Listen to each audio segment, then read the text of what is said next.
2026, parte 6. E calma que tá no fim, são 7.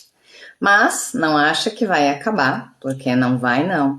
Depois disso, a gente segue conversando sobre dicas mágicas e organizações importantes, já em 2026. Bom, eu sou a Kanda, da Tradição Imortais da Terra de Bruxaria Contemporânea. Este ano 2026 tem colégio e, portanto, a magia é o tópico de agora. O que muda nas nossas configurações mágicas e de desenvolvimento espiritual? Bom, muda absolutamente tudo. Por quê? Eu poderia dizer muitos gatilhos. O próprio cavalo de fogo, ele fala sobre o poder pessoal, não o poder ao redor, né? Mas o poder mágico também é o poder que temos ao nosso redor, não é? Então, entre todos os gatilhos importantes, eu vou focar em Saturno. Nós estamos vivendo um grande ciclo de Saturno, que começou em 2017 e vai até 2052. 36 anos sobre a força. E nós estamos com uma configuração de gatilho produzida por Áries, né? Com Marte em Capricórnio e Saturno em Áries, que está exaltando ainda mais forte isso quando observamos o céu como firmamento, né? Num processo de firmamento. E o que isso está mudando? Isso está trazendo um novo tempo, uma nova história, uma nova realidade de desenvolvimento espiritual. O crescimento, ele precisa ser visto como uma espiral. Então, ele retorna sobre si, porém em um novo nível, né? E esse novo tempo, ele fala da transição de todos os aspectos que nós tínhamos para um novo nível de entendimento, consciência, desenvolvimento, enfim, né? E isso faz com que o desenvolvimento espiritual mude. Até agora nós estávamos ainda numa batida meio pisciana e antes de terminar estes 9 anos, né? Lembrando que estes 9 anos começaram lá com a entrada do grande ciclo de Saturno, né? Em 2017. Então, a gente estava numa depuração de peixes e no estilo Neo, assim, né? Lá em Matrix, né? Com o Morpheus batendo e... Por quê? Primeiro porque o princípio da bruxaria fala que um bruxo, ele caminha na frente do seu tempo, né? Então, a grande jogada até agora, como líderes espirituais, por exemplo, era nós olharmos para esse firmamento, para esse céu e todas as previsões e profecias e tudo que havia sobre nós e adiantar o caminho. Então, tentar fazer este ciclo que começa agora e vai até 2034, deixar pronto até 2026, era o top 10 estrelinha de qualquer mestre ou líder, né? Consciente ou inconsciente. Então a gente viu muito, assim, treinamentos fortes, lembranças de outras vidas que precisavam voltar para que a gente curasse e pudesse encaminhar as energias, clã, ancestralidade ao nosso redor, tudo isso estava em pauta. E, principalmente, né, os deuses estavam muito afim, porque eles queriam pessoas que fossem gatilhos do próximo movimento, ou seja, desse período que começa ano que vem, em 2026, e vai até 2034, né? E que os resultados vão ser em 2035.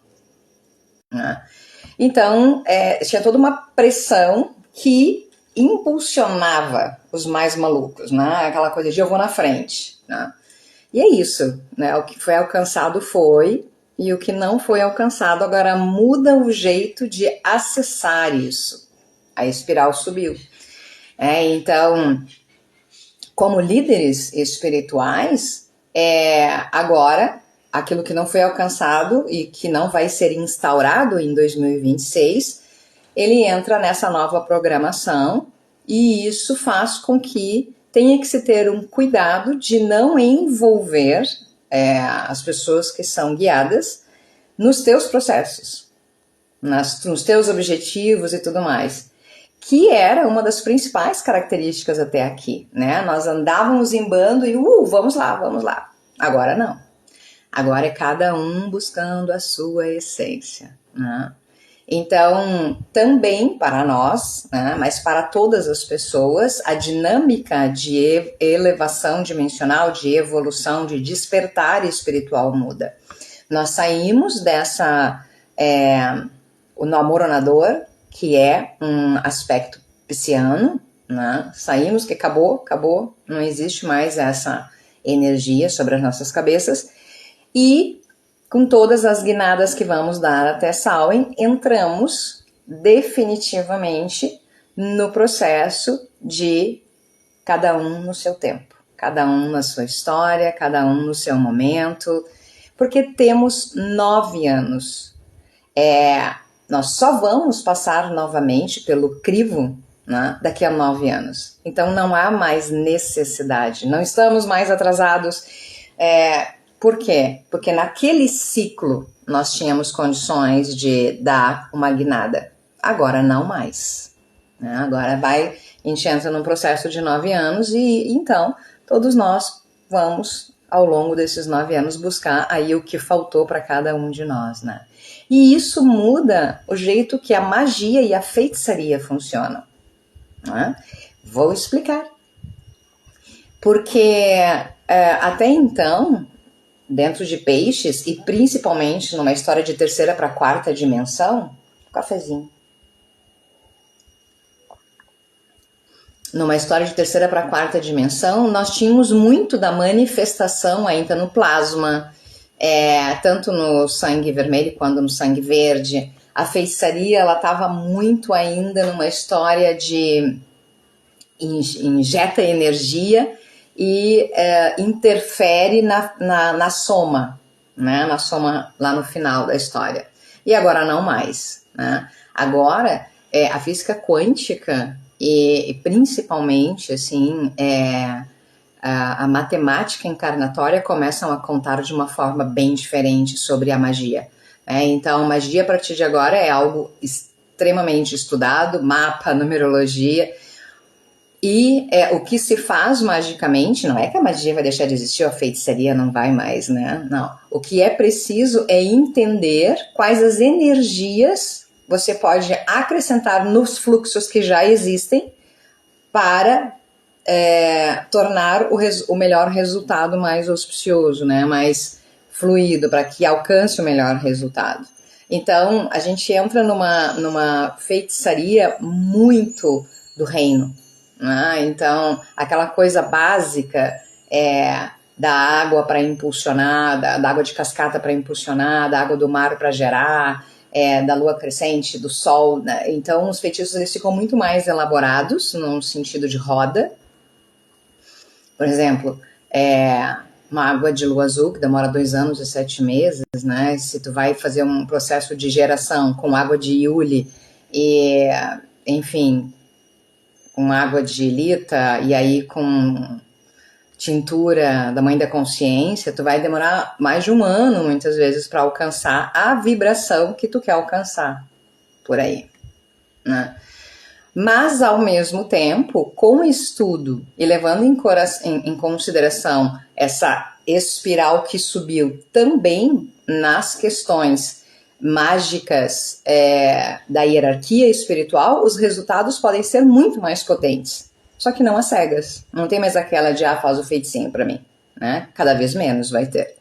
Então vai ser uma história de ter a consciência e ter a capacidade de moldar o fluxo diante daquilo.